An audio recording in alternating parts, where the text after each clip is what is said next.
E52, and it influencing redox homeostasis. Then she changed a bit in her postdoc, and she published this very beautiful Nature paper where they identify and characterize the ubiquitination of LPS by RNF213 during bacterial infection. And we are very much looking forward to hear your talk today. So thank you very much for joining us. Thank you for having me. Thank you for the invitation and the nice introduction. So yeah, I've been in Felix Renner's lab for the last almost 4 years, and I'm excited to share this story that we've published recently. So the Renner lab studies cell autonomous immunity, and this is quite an understudied field. A lot of attention goes to adaptive immunity. However, in addition to like this immune cells, all our cells have mechanisms in place to defend themselves against bacterial infections. And this is mostly relevant in like epithelial barriers, such as in this case, the epithelial cells in the intestine. So they're constantly exposed to opportunistic pathogens and bacteria. And one of those sort of bacteria is Salmonella Typhimurium, which I've mostly been studying. So this is a gram-negative bacterium and facultative anaerobe. And we mostly get infected by it because of eating contaminated food. And this causes gastroenteritis. So there's a wide range of hosts actually susceptible to Salmonella, for example, livestock, birds, you name it. So in this image here, you can see Salmonella that's trying to infect the host here. So as I said, it's a gram-negative bacterium, so it means it has an inner membrane and an outer membrane, and the outer membrane, the outer leaflet, contains lipopolysaccharides, or LPS. So the bacterium is quite cool because it has like this needle, the type 3 secretion system, that injects effector proteins into the host to manipulate the host to make it a good environment to infect and establish an infection. So what happens when a bacterium, so Salmonella in this case, enters the host? It first resides in a Salmonella-containing vacuole, and then only 10% of these bacteria approximately will escape into the cytoplasm. And this is the first sort of point where the host can detect this bacterium. And it's not even detecting the bacterium itself initially, it's detecting the glycans that are on the damaged membrane. So usually glycans are not present in the cytosol on these membranes. So it's on the outer leaflet of the plasma membrane, it's the inside of vacuoles. But upon damage, it will be exposed and can be detected. So this is the first danger signal. And galactins, in this case galactin 8, can recognize these glycans and it will recruit NEP52. And this adapter protein will recruit TBK1 and LC3. And this then induces autophagy, which is a process by which the bacterium will be degraded. However, some bacteria will escape this pathway and actually get into the cytosol. And here, these bacteria become ubiquitin positive. So recently, well, 4 years ago, the lab published that LUBAC, a well-known E3 ligase complex, is recruited to these ubiquitin positive bacteria and then assembles linear ubiquitin on the bacteria. And then ubiquitin binding proteins are recruited to these ubiquitin chains here, for example, NEMO, resulting in the induction of inflammation, optineurin, P62, and NEP52 that recruit LC3 and again induce autophagy to degrade the bacterium. So when these processes are impaired, bacteria will hyperproliferate in the cytosol. So they restrict bacterial proliferation. So as I mentioned, LUBAC is recruited to ubiquitin positive bacteria. So it requires pre-existing ubiquitin. But we never knew what the upstream E3 ligase was and what the substrate is at this point. So this was unknown, and these were the main questions we tried to address over the last years. So first, a little bit about canonical protein ubiquitylation as we know it. So this is requires a cascade of enzymatic reactions involving an E1, an E2, and E3, and then the substrate. So E1 first is charged with ubiquitin. This reaction requires ATP. The C-terminal glycine of ubiquitin is conjugated to the E1 to a reactive cysteine. Then this ubiquitin is transferred to an E2, and then this charged E2, there's two pathways to basically get the ubiquitin to this protein substrate. One is via like E3 ligases that contain a ring domain. And the E2 will bind this E3 ligase via the ring, and then the E3 ligase will bring the protein in close proximity, and the E2 can transfer the ubiquitin to a lysine on the substrate. Alternatively, the E2 can transfer the ubiquitin first to the E3 ligase to a reactive cysteine, and then the E3 ligase will transfer the ubiquitin to the protein substrate, usually a lysine. So as I mentioned, early during infection, when the bacteria just gets out of this damaged vacuole, the vacuole will recruit galactin 8 to the glycans, and then these damaged membranes will become ubiquitin positive. However, the bacterium themselves, which in this case are stained with LPS, are not ubiquitin positive. So ubiquitin is stained with FK2 antibody. So it's the membranes that are ubiquitin positive, not the bacteria. However, later in infection, when these bacteria have really escaped, these membranes are really in the cytosol now, so there's no more membrane remnants around, then the bacterium itself becomes ubiquitin positive. And this is high resolution microscopy. So it's really, if you look at these graphs, it's the ubiquitin is really on the membrane, really close. So Emma Wenne, a former PhD student in the lab, she wanted to address this question: what is the substrate of ubiquitylation on the bacterial surface? So first, a bit about what the bacterial surface actually looks like. So it's proteins that are embedded in a membrane, so an inner membrane and an outer membrane, and the outer membrane, the outer leaflet, consists of LPS, so lipopolysaccharide, which is two sugars, two glucosamines that are acylated, and then there's a core, and to that core is very conserved between different bacterial species. And then there's an O antigen, which is really variable, but also more importantly, it varies in length. So one O antigen unit is like 4 or 5 sugars, and this then repeats up to like 100 times. So basically you end up with a really long chain of sugars, and then proteins sticking out.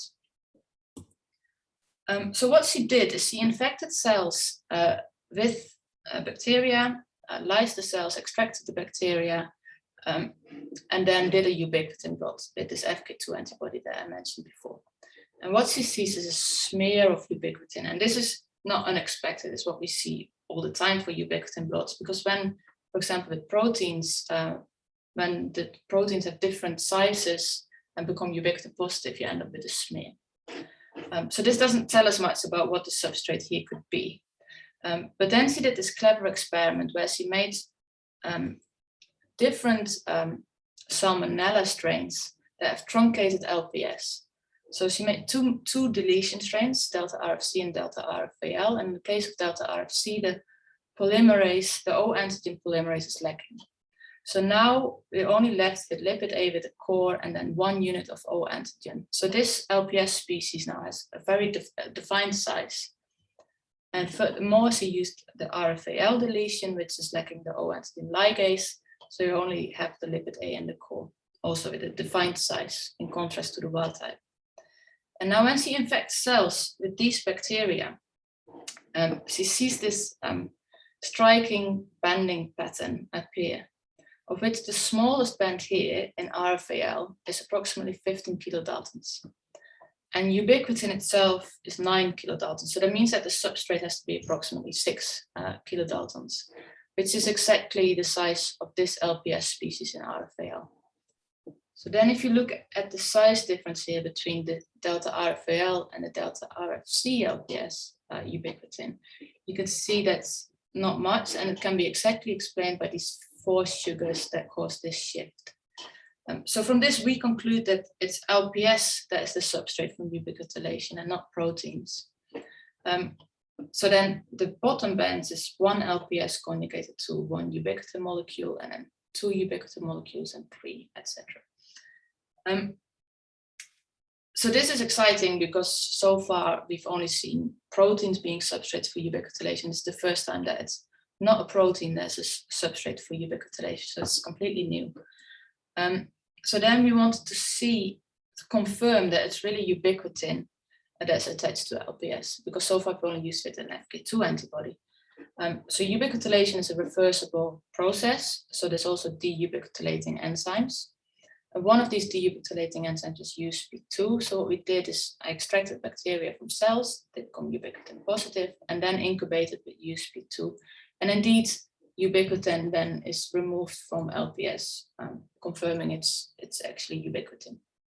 And furthermore, I did this experiment where I expressed HA-tagged ubiquitin in cells, and also that gets incorporated and attached to LPS.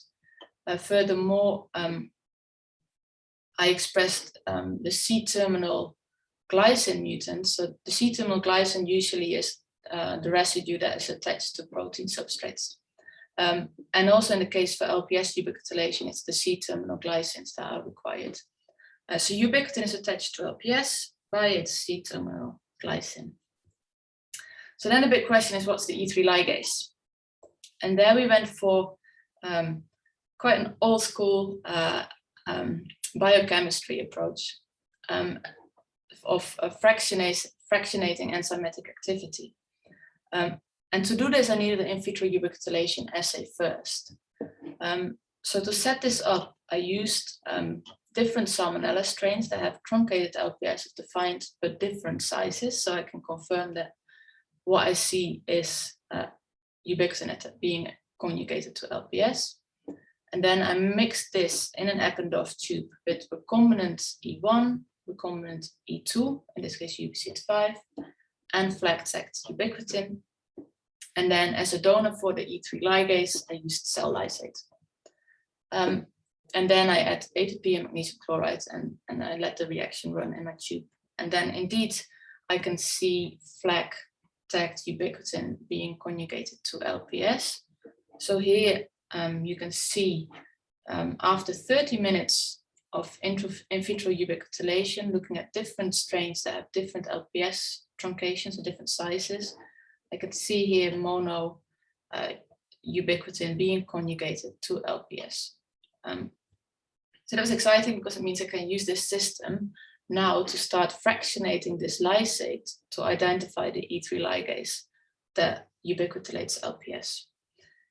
So then, to make a bit of a longer story short, what I did is I fractionated the cell lysate, starting with the ammonium sulfate precipitation. I took the fractions that had enzymatic activity and put this on a butyl column, which separates proteins based on hydrophobic properties. And then from that, I took the fractions again that had activity, and this went on the superdex column. It separates proteins based on size. And then this protein, the activity eluted really early on from the column, which means that the enzyme is really large or part of a large complex. And then these fractions went onto a mono S column. It's an ion exchange column, so it separates based on charge of the protein. And then finally, these fractions that had activity were sent for mass spec. So then this is what it looks like. So these are the fractions coming off the mono S column, and I do the reaction, in vitro ubiquitylation reaction, and this band is the band for LPS being conjugated to ubiquitin. And then I sent these fractions for mass spec and looked for peptides that matched the activity. And there was only one E3 ligase that was actually matching, which is RNF213. So the first thing I did is I ordered some siRNA, transfected cells, and looked if LPS was still being ubiquitinated on the bacterial surface. And this is actually the first plot I did, and I was really excited when I saw this result because it's really black and white.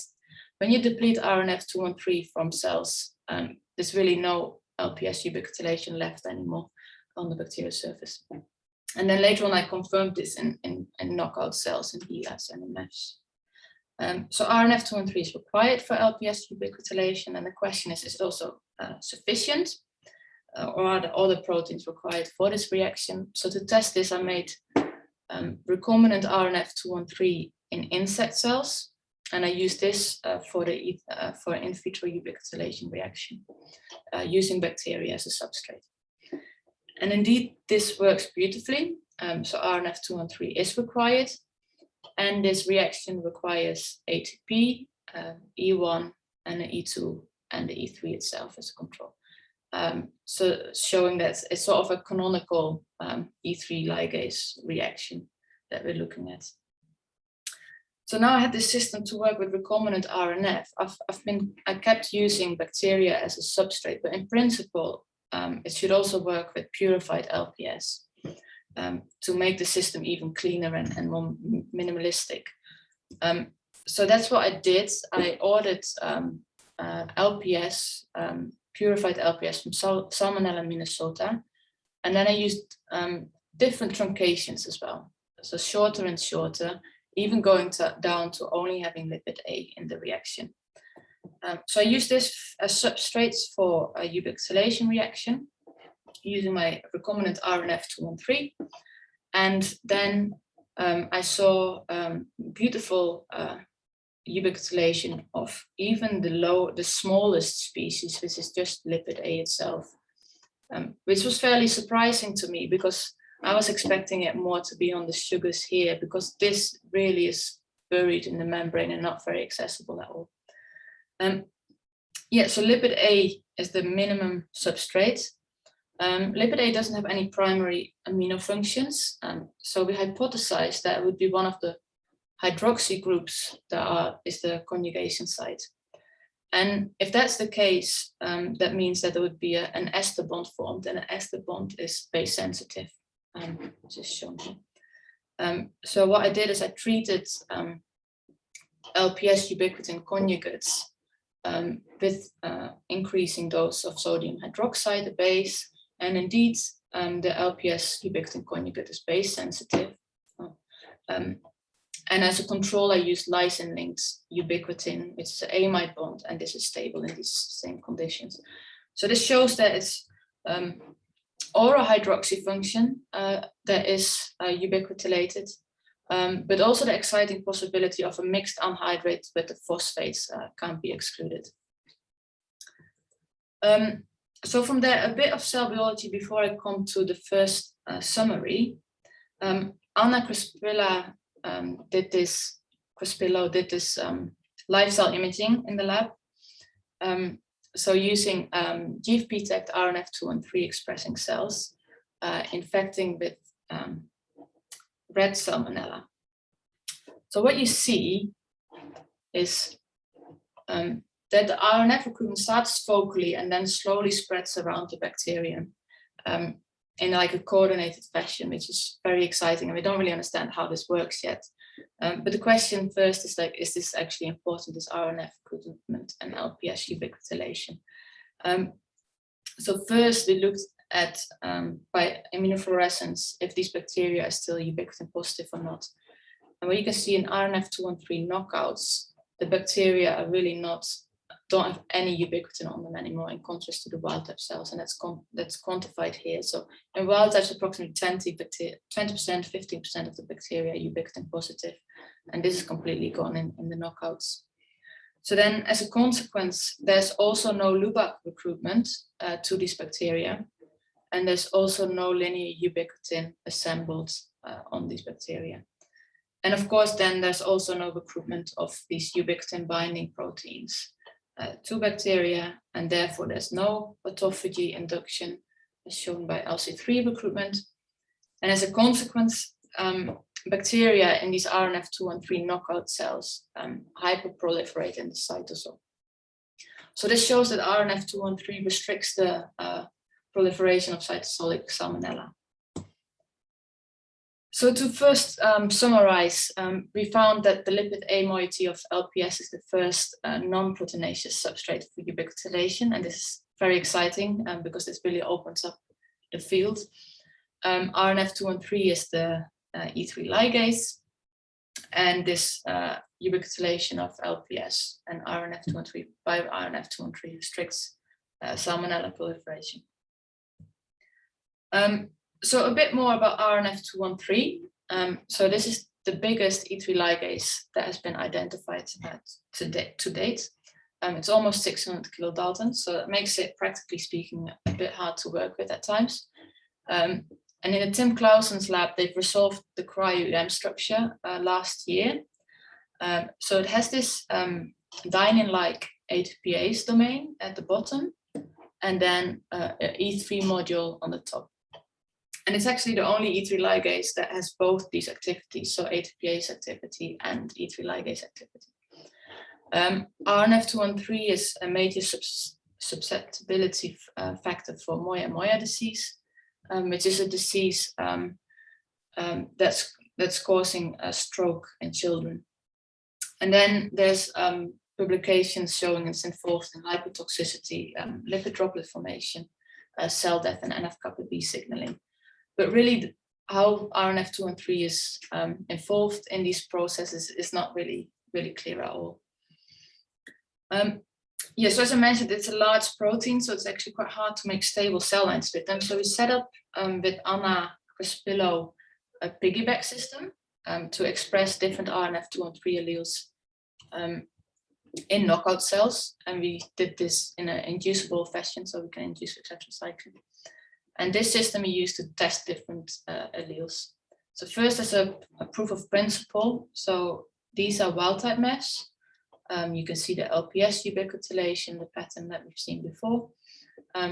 Then knockout maps, just expressing GFP as a control. There's no LPS ubiquitylation. And then we can rescue this by expressing human wild-type RNF213. So this works beautifully, and also, so it's GFP tagged, so we can also image this, and it recruits the bacteria really nicely. So then I use this system to first test if the ATPase domain is important for LPS ubiquitylation.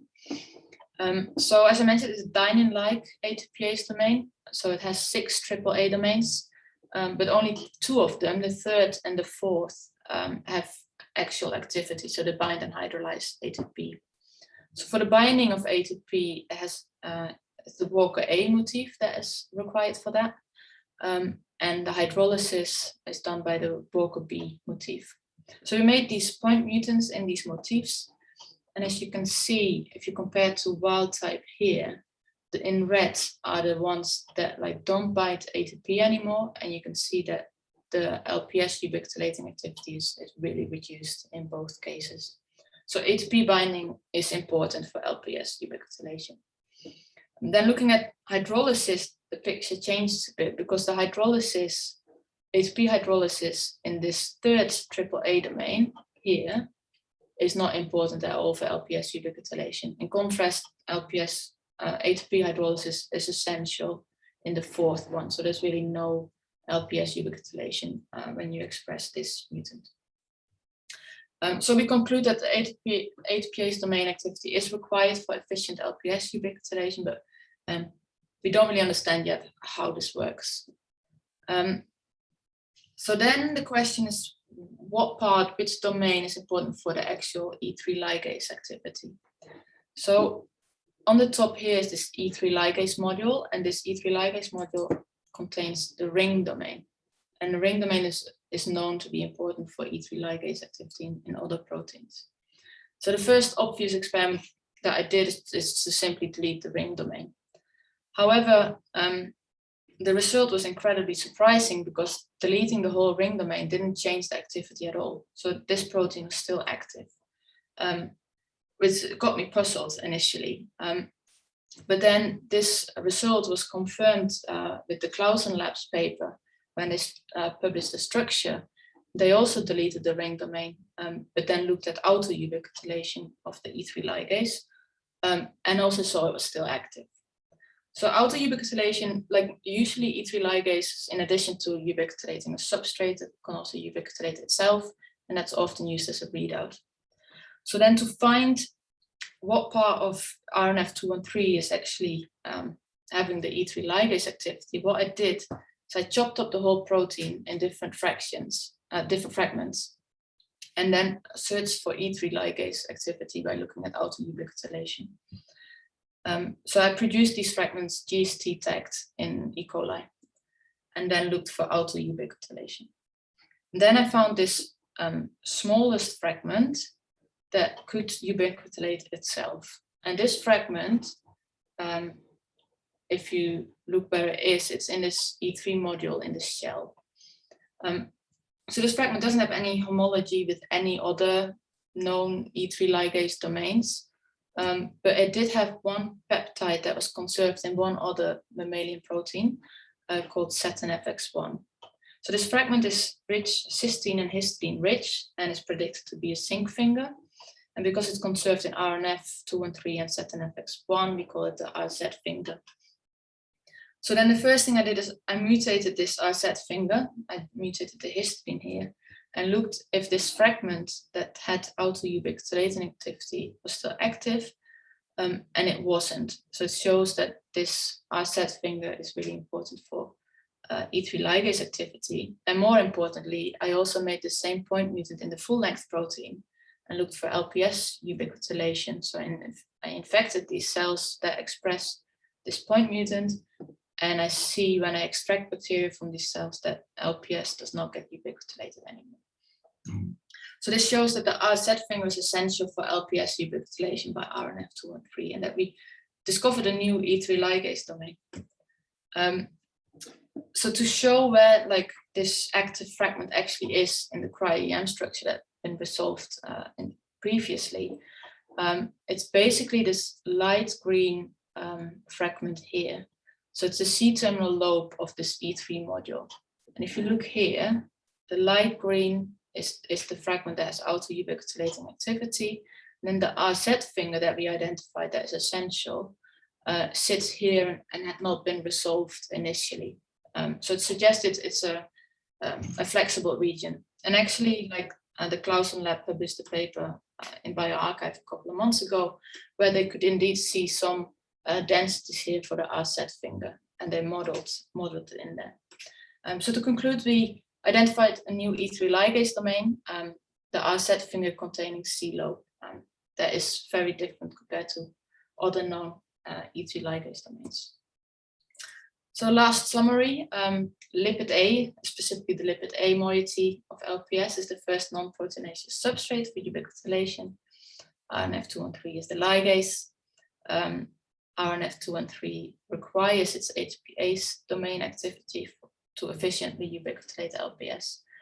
And this new E3 ligase domain that we identified, the RZ finger, is required for E3 ligase activity. And RNF213 restricts Salmonella proliferation. So acknowledgements. This has really been a Randall Lab effort, I would say, a team effort. So everyone has been involved. Special thanks to Felix for just giving me this opportunity in the first place, and always being there if I have questions. And he always comes up with great ideas. Keith Boyle, who did the bacterial proliferation experiments. Anna has been an incredible help. She did these PiggyBac cell lines, but she also did all of the live cell imaging and high resolution microscopy. And the biggest thanks goes to Emma Wenner, the former PhD student in the lab, because she really made the first discovery that LPS was the substrate. And with that, I would like to thank you for your attention, and happy to answer any questions. This was fantastic. Really, really. Thank you so much. You have a bunch of questions already. So I'll start it because we have about 5 minutes. So let me put the timer here. Okay. So first off, it's from Vinnie Apen, and I'm sorry if I'm pronouncing your name wrong.